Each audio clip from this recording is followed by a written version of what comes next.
Thiruvananthapuram medical കോളേജിലെ ഹൃദയ ശസ്ത്രക്രിയ ഉപകരണ പ്രതിസന്ധി രൂക്ഷമാകുന്നു. സംസ്ഥാനത്ത് ഏറ്റവും വലിയ ആരോഗ്യ സ്ഥാപനമായ തിരുവനന്തപുരം മെഡിക്കൽ കോളേജ് ആശുപത്രിയിൽ ഹൃദയ ശസ്ത്രക്രിയകൾക്കാവശ്യമായ പ്രധാന ഉപകരണങ്ങൾ ലഭ്യമാകാത്ത അവസ്ഥ ഗുരുതര പ്രശ്നങ്ങൾക്ക് വഴിവെക്കുമെന്ന മുന്നറിയിപ്പിലാണ് ഇപ്പോൾ ആശുപത്രി അധികൃതർ.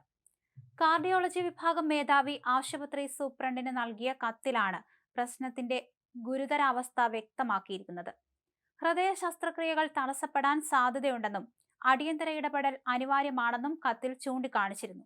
നിലവിൽ സ്റ്റെന്റുകളുടെ സ്റ്റോക്ക് ആശുപത്രിയിൽ ഉള്ളതിനാൽ ശസ്ത്രക്രിയകൾ തുടരുന്നുവെങ്കിലും അനുബന്ധ ഉപകരണങ്ങളുടെ ക്ഷാമം കാരണം ഒരിക്കലെങ്കിലും ശസ്ത്രക്രിയകൾ മുടങ്ങേണ്ട സാഹചര്യം വരാമെന്ന ആശങ്ക ശക്തമാണ്. സംസ്ഥാനത്തെ 21 സർക്കാർ ആശുപത്രികളിൽ നിന്നായി 158 കോടി രൂപ കുടിശ്ശികയായതിനെ തുടർന്നാണ് വിതരണക്കാർ 1-ാം തീയതി മുതൽ ഉപകരണ വിതരണത്തിൽ നിന്ന് പിന്മാറിയത്. തിരുവനന്തപുരം മെഡിക്കൽ കോളേജിന് ഒറ്റയ്ക്ക് നൽകാനുണ്ടായിരിക്കുന്നത് 29 കോടി 56 ലക്ഷം രൂപയാണ്. ഇതുമൂലം ആശുപത്രിയുടെ പ്രവർത്തനങ്ങൾക്ക് നേരിട്ട് തിരിച്ചടിയാവുകയാണ്.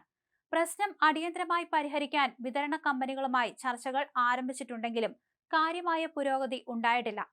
ഹൃദയ ശസ്ത്രക്രിയകൾ തടസ്സപ്പെടാതിരിക്കാനുള്ള സർക്കാരിന്റെയും ആരോഗ്യ വകുപ്പിന്റെയും ഇടപെടൽ ഇപ്പോൾ അനിവാര്യമാണെന്ന് ആശുപത്രി അധികൃതർ പറയുന്നു. അതേസമയം മെഡിക്കൽ കോളേജിലെ യൂറോളജി വിഭാഗത്തിലും ശസ്ത്രക്രിയ ഉപകരണങ്ങളുടെ ഗുരുതര ക്ഷാമം നേരിട്ടിരുന്നത് പരിഹരിച്ചുകൊണ്ടിരിക്കുകയാണ് ആരോഗ്യവകുപ്പ്. ഡോക്ടർ ഹാരിസ് നടത്തിയ വെളിപ്പെടുത്തലിനെ തുടർന്ന് വിഭാഗത്തിലെ പ്രശ്നം വലിയ ചർച്ചയായി. 2 കോടി രൂപ ചെലവിൽ മൂത്രാശയക്കല്ല് പൊടിക്കുന്നതിന് ആവശ്യമായ ഉപകരണം വാങ്ങാൻ സർക്കാർ ഭരണാനുമതി നൽകിയിട്ടുണ്ട്. മെഡിക്കൽ വിദ്യാഭ്യാസ ഡയറക്ടറുടെ കത്തിന്റെ അടിസ്ഥാനത്തിലാണ് അനുമതി നൽകിയതെന്ന് ആരോഗ്യവകുപ്പ് വ്യക്തമാക്കി. ASWL ഉപകരണത്തിന്റെ കാലാവധി കഴിഞ്ഞ 2 വർഷമായി പുതിയ ഉപകരണം ലഭിക്കാതെ പ്രവർത്തനങ്ങൾ താളം തെറ്റിയിരിക്കുകയാണ്. ഡോക്ടർ ഹാരിസ് പൊതുവേദിയിൽ വെളിപ്പെടുത്തിയതിന് പിന്നാലെ ചില അടിയന്തര ഉപകരണങ്ങൾ എത്തിച്ചതായും അധികൃതർ അറിയിച്ചു. എന്നാൽ പ്രധാന ഉപകരണങ്ങൾ ലഭിക്കാനായി സർക്കാർ നടപടികൾ പൂർത്തിയാക്കുന്നതിന് 2 വർഷം കഴിഞ്ഞു.